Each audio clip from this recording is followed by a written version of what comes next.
All right, I think I'll just go ahead and get started. My name is Jolie DeCleva, and I'm glad that you're here for our Jumpstart or Restart Our Immune System talk. And I'm going to try to keep this to 20 minutes because I really want to respect your time. And I'm hoping that my thoughts here will be very practical for you to help you keep your immune system strong during this winter. And if you continue with these things, always, right? So first of all, I want to say I would love to spend some time just chatting with you about exactly what's going on with you. And spending a good time introducing myself. If you want to learn more about me, you can go to my website at www.livingwellintentionally.com. But I'll just briefly say that I'm a health educator and I have a master's degree in public health, and I've been doing all kinds of teaching and trainings for the last 25 years. So let's jump in and talk about how we can beef up our immune system to stay healthy and well for the winter and moving forward. First of all, what is the immune system? The immune system is a group of cells that protect our bodies against invasions, infections, and illnesses, okay?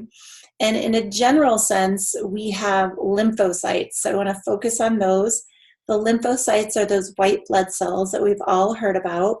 And the lymphocytes are either B cells, which produce antibodies, which are molecules that kind of search around our system and latch on to things that it doesn't recognize. And then we have the T killer cells, and those immediately attack anything that's foreign. And the combination of these two is what form the inflammation response. And the inflammation response is perfectly appropriate and a good thing when we have a temporary problem. The problem with the inflammation is, unfortunately, many of us stay highly inflamed all the time. And by being really in this inflamed state, we are suppressing our immune system overall. So I'll talk more about that in just a minute. Many of us struggle with chronic illnesses, and I'm not going to go into a lot of detail about chronic illnesses tonight. I'm going to talk in general about avoiding colds and flus, but as it turns out, all the things that I'm talking about tonight apply to you as well. If you are fighting something chronic, it would be a good jumping off point for you. So we're going to talk about some pretty big steps and then some little smaller steps. The first step is to really look at our diets and look at what we're eating and what we're putting into our bodies. So, are you eating the standard American diet or the SAD diet? Did you know that most people who eat the standard diet, 70% of their diet is processed or packaged foods? So my first encouragement for you is to really decrease the processed foods and start eating whole foods.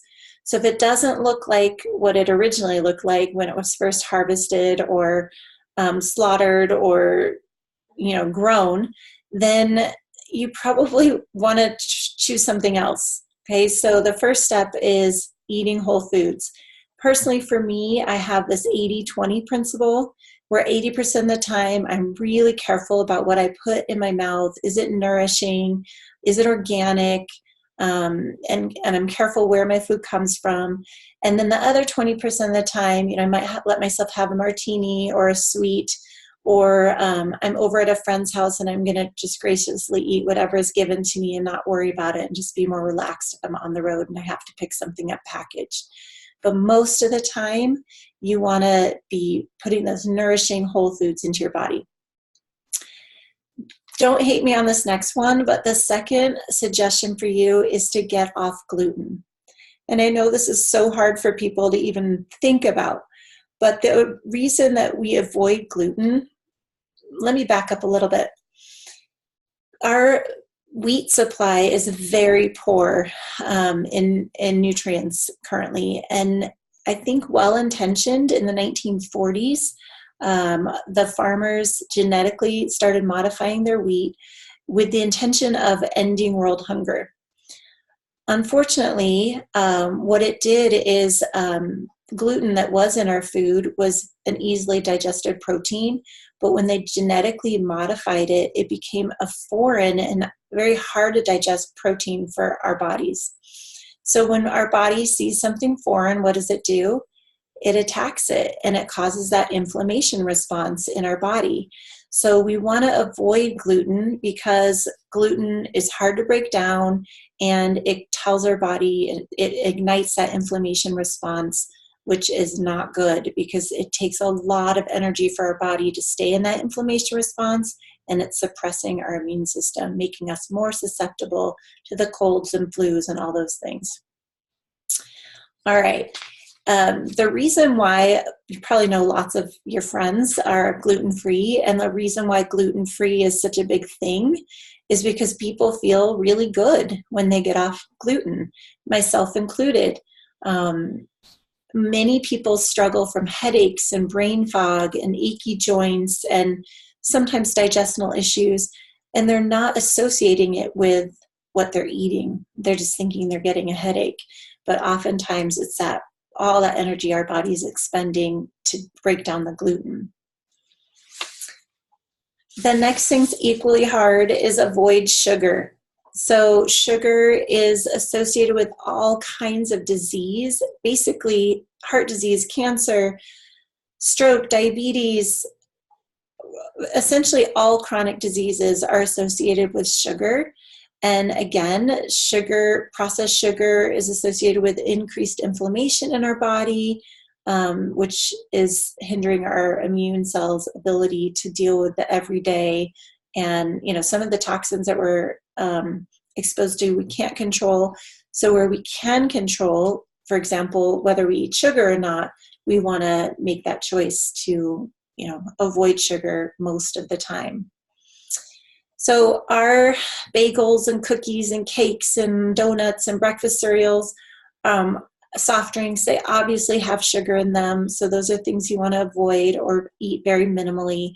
And then you also want to be careful of all the hidden sugar, like in fruit juices and yogurt and things that might even seem like a health food, like kefir or kombucha, have lots of sugar in them. The next thing is eating healthy fats. So fast foods and packaged foods have hydrogenated oils and trans fats in them. And these are things that have been made in a lab to increase the shelf life of our food. And when you think about that, they slow down the process of decomposing. And when we eat those, they're very hard for our body to digest, and they're foreign. So therefore, again, it's igniting that immune response of inciting inflammation. So we want to avoid the bad fats, the trans fats. Now, fat is pretty kind of unknown nutrient for a lot of people because it's confusing. We thought saturated fats were really bad, and now we're saying that saturated fats aren't as bad. But I do want to say that you still want to limit your saturated fats. The good fats, on the other hand, like coconut oil, avocado, olive oil, fats from flax seeds and nuts, those are great fats, and we need to add more of those in many cases. So we want to do everything we can to decrease the inflammation in our body, and by avoiding those processed trans fats and hydrogenated oils, then we can really help decrease the amount of inflammation that we're having in our bodies. And as it turns out, even the meat we're eating, we want to be concerned about what our meat ate, meaning that foods that are grown organically and grass-fed beef and eggs are much more nutrient dense and have the better fats for us than the foods than animals that have been fed corn and those kind of things.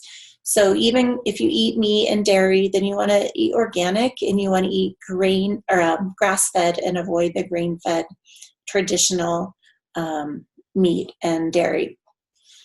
So if you are eating a whole foods diet, and you're eating preferably a rainbow of colors of whole foods, if you're avoiding processed foods, if you're avoiding sugars and glutens, then you have eliminated lots of stressors for your body, and you've strengthened your immune system by taking out all those stressors. Now it's free and available to fight whatever it's going to come across. Another reason why some people catch every cold in the winter is they may be lacking in some important micronutrients. If you're eating this way, there's a good chance you're getting all those nutrients. But I'll tell you what the most common nutrient deficiencies are: zinc, selenium, iron, copper, folic acid, vitamin A, B6, C, E, and then there's been lots of research done on vitamin D, vitamin D3 specifically, for helping to boost your immune system. So that's a really good one to think about. When we think about vitamins and supplements, all vitamins and supplements are not created equally. There's quite a bit of junk out there. I use doTERRA's Lifelong Vitality Pack, and I'm really happy with it.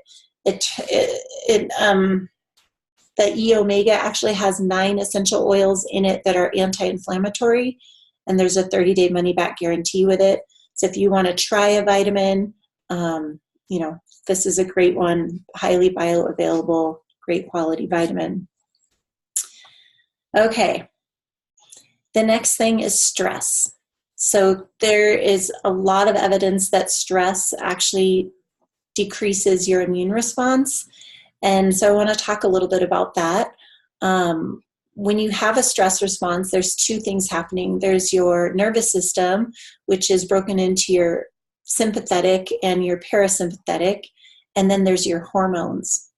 So the nervous system, that sympathetic response, is that hyped up fight or flight response that tells your adrenals to release those hormones of cortisol and adrenaline. So that these together, the nervous system and the hormones, create that fight or flight hyped up response, which is great and appropriate if you're trying to save your child from a burning building. But the problem lies when we stay in this stressed out zone and our heart rate's always accelerated and we're constantly on the go, and we never let that parasympathetic response, which is the calm down, rest, relax, chill response for our body, we never let it kick in. And that adrenaline and those cortisol is actually literally breaking down the tissues in your body, diminishing your body's ability to have a good, strong immune response. So it's a big deal. That stress response is related to a lot of things like depression and anxiety, increased appetite, increased weight around your middle, food cravings, and of course, suppressed immune system. So getting a hold of your stress is really, really important. Another factor with stress is that everything that we've been exposed to in the past, whether that we've had chicken pox, whether we've had mono, or just all the illnesses that we've had as children and growing up and into adulthood, they stay to a certain extent in our body. And so when we get really, really stressed and our immune system is depressed, sometimes those can rise up and come again as a form of shingles or something like that. So we want to make sure that our stress is staying under control, not just so that we're not getting the germs that are flying around in the air that we might catch, but also so that we don't suppress our own immune system so much that we allow one of these to rise up and take over our immune system. So I don't know what you do for stress, but I want to encourage you to really work on some self-care, deep breathing, just find a place that does yoga or Tai Chi, essential oils. I love doTERRA essential oils as a health coach. I use doTERRA products and oils with 100% of my clients. And they have a new product out. It's called Adaptive. And I opened it up because I was trying out the roller blend while I was doing this webinar. There's also a capsule that you take internally and an oil blend that you can put in the diffuser. And of course, there are tons of oils that are awesome for mood and helping with stress.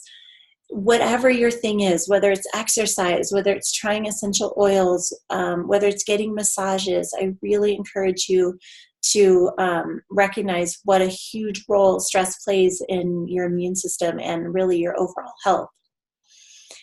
At another time, I'm going to go into depth on the importance of gut health, but we do know that 70% of our immune system is within our digestive tract. So keeping that digestive tract healthy is a huge part of keeping our immune system healthy and well. For the sake of this, I just want to tell you that taking a good probiotic can be very helpful during cold and flu season, and pretty much always. I always take a probiotic. I just think it's a great way to protect my gut and keep it healthy. And of course, doTERRA has a great one.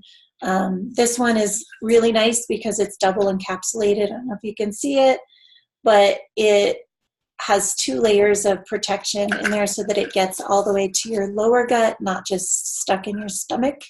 So that's a good one.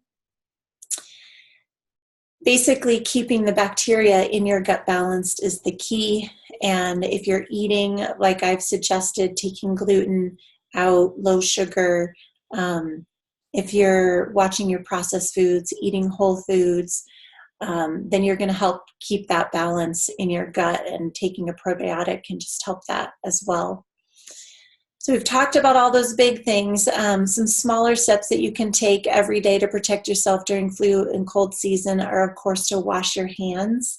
And that my first choice always is soap and water with hot water, washing your hands always before you eat.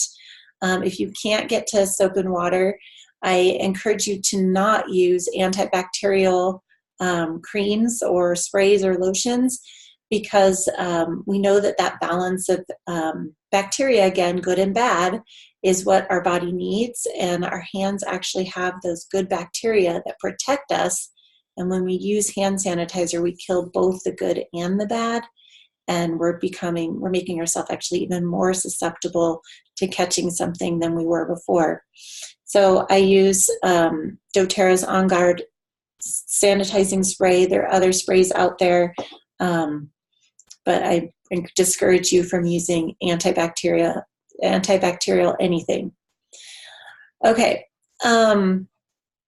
Another small step is to get outside every day, get some vitamin D, get some fresh air.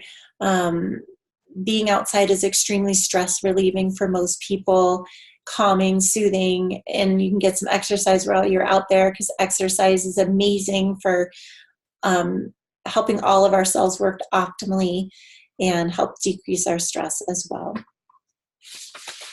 And it's a good for detoxing when we sweat. Excuse me.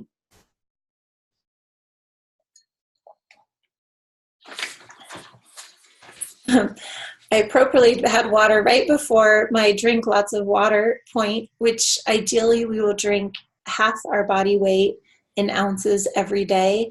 And this is really important, that we're not getting dehydrated and that we're not making our body work harder than it needs to because we're lacking water. So remember, we want to support our body and make it as strong as possible. And you know, the goal is take out of our lives things that aren't practical and helpful, and add in things that are going to help us, our bodies fight what it needs to and support itself and get to keep that homeostasis in our body. If you love green tea, drink it. It has EGCG, which is an incredible antioxidant. So if you need something else in your water, you can add some essential oils or lemons or limes in there, but drink lots of water. That's really important. And then sleep. The last thing I'm going to say is sleep is really important for keeping your body healthy, fighting off the germs, because our body needs to rest. And again, it helps get our body into that parasympathetic response that we're really needing. So do everything you can to help your body get a great night's sleep. I hope these tips were helpful. I would love a chance to chat with you more. Again, you can find me at www.livingwellintentionally, and you can give me your information there. Let me know what your questions are, and I will reach out to you. And if anyone is interested in learning more about autoimmune specifically, or have questions about my health coaching, you can check out my website and let me know what your questions are, and I'll connect with you. You have a great night. Thanks again for joining me. Bye.